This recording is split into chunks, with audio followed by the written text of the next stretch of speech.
Jiwe lile pale lipo na jiwe dogo ni rangi hiyo hapo. Mpaka wa barabara huko uachwe kama ulivyokuwa manispaa wamepima wakaacha barabara. Hii changamoto imeanza toka tarehe 29 mwezi wa 8 2024.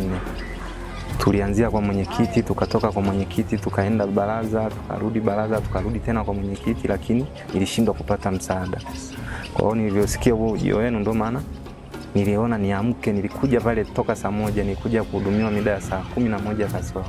Kwa hiyo mimi nashukuru kwa kunisikia wito wenu na kwa kuweza kutusikiliza na kuitatua hiyo changamoto.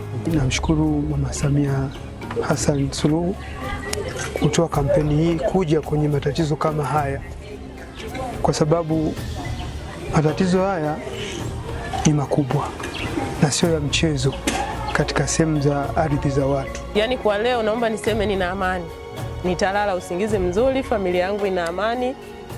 Yaani jambo limeenda vizuri, na washukuru wanasheria waliokuja waliotumwa na mama. Yaani wanafanya kazi sio kwa kutumwa, bali ni kwa moyo.